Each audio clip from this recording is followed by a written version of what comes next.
The other day I saw some graffiti in a toilet stall. Somebody had written out a quote by Socrates that said, "The unexamined life is not worth living." And I realised a few things standing there.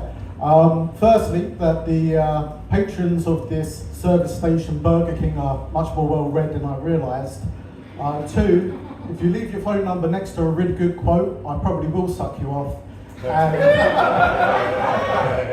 And three, having examined my own life, I discovered that the opposite is not automatically true. In fact, if it wasn't for my deep dedication to my rock collection, I don't think there'd be anything holding up my suicide. But that quote, it comes from Socrates' trial, where he famously chose death over exile, believing that the purpose of life is the pursuit of truth. Up to this point, the purpose of my life seems to have consisted mainly of crisps.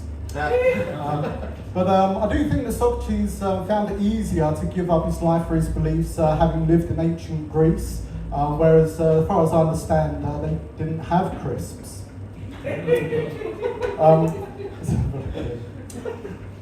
But Socrates, he took his beliefs very seriously. I think we've lost a lot of that in the modern age. Most people seem to treat their beliefs these days the way I treat my gym membership. It's not so much about going to the gym or working out, just having the membership is what makes me a better person. But that's, I think it's hard, to have faith because, we know we get lied to so often.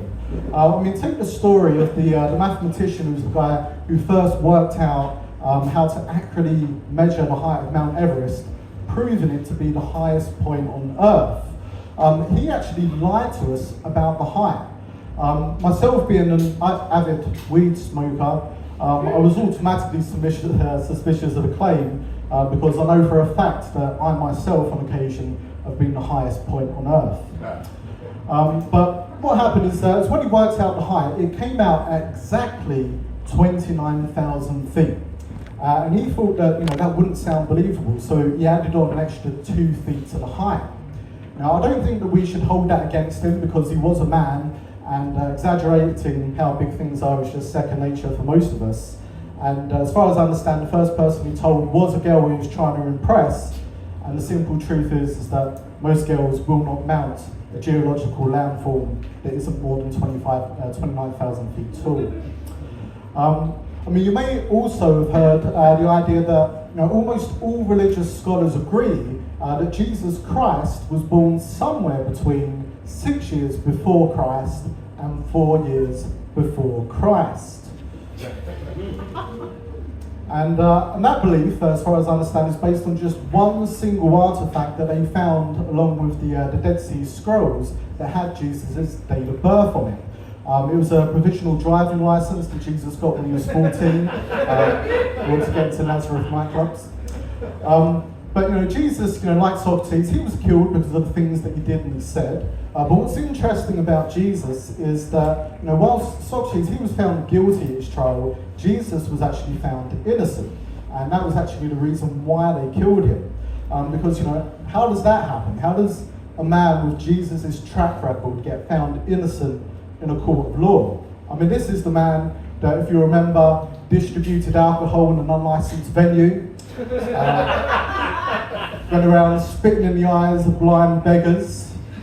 He performed transfiguration without an official Potterverse Ministry of Magic accredited qualification, and went water skiing without the proper safety equipment, just to name a few of his crimes. But he was a very interesting man. Possibly the most interesting thing that he ever did was that, unlike Socrates, he actually chose chose exile over death in quite an unprecedented move for two reasons. One, no one actually gave Jesus that option, and two, he waited until he was dead to choose exile, which was quite a surprise for everyone. He just slid the rock away from his tomb, slid into a few DMs to let his friends know just how good a prank he just played on the Romans and the Holy Ghost did the entire world.